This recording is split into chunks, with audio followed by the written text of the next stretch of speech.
Hi, I'd like to say a few things about Islam, if I may. The more I was learning about Islam, the more I was reading, the more beautiful it became to me.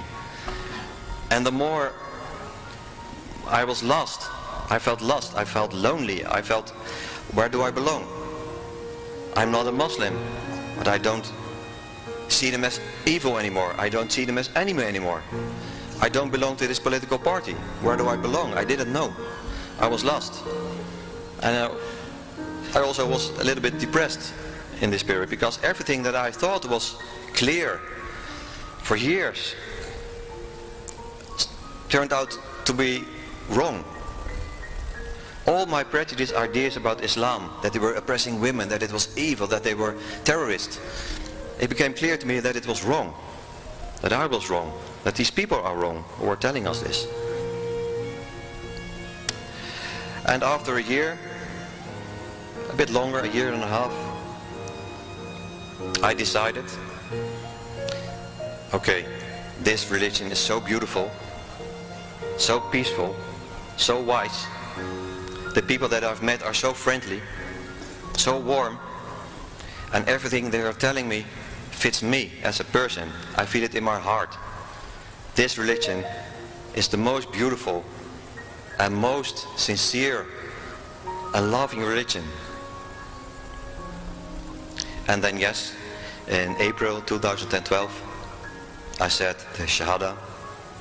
Okay, I've been contacted this week by several people in Norway pointing out that the rape figures I used in my last video were misleading, as it was only assault rapes that were carried out exclusively by non-Western immigrants, a category that doesn't include domestic rape or date rape, something the news report didn't make clear, but which I'm happy to make clear now. And what this means is that those women who were attacked and raped in the street by strangers were the victims of non-Western immigrants, with the rapist in the video specifically citing his religion as justification and claiming that his religion entitles him to treat women any way he likes. Can anyone guess what religion that might be? Assalamu alaikum.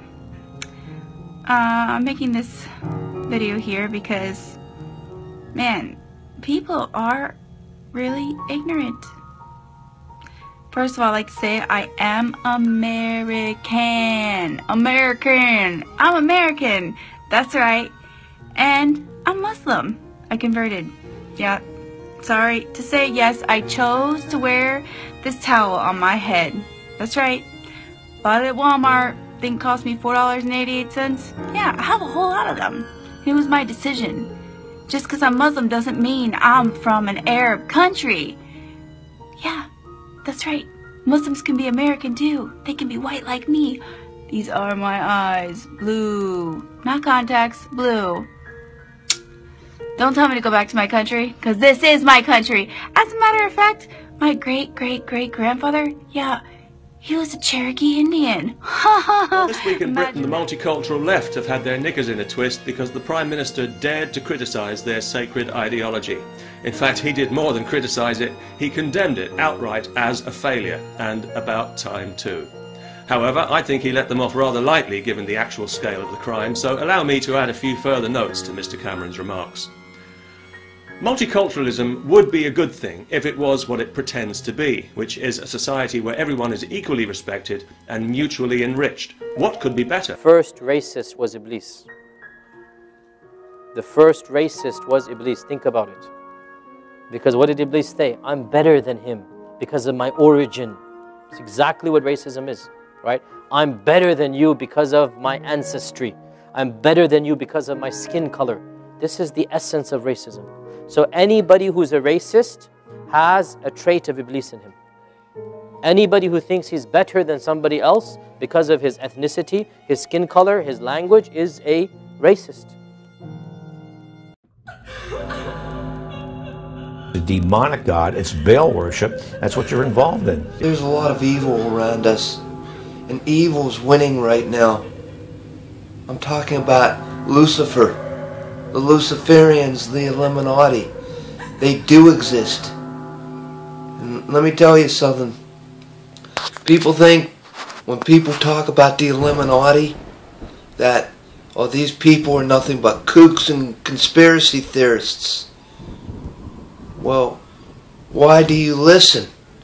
Because part of you probably does want to believe. Part of you wants to believe it.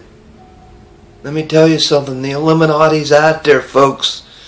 They infiltrated our government and our everyday structure of our lives. I advise everybody to look into what I'm saying.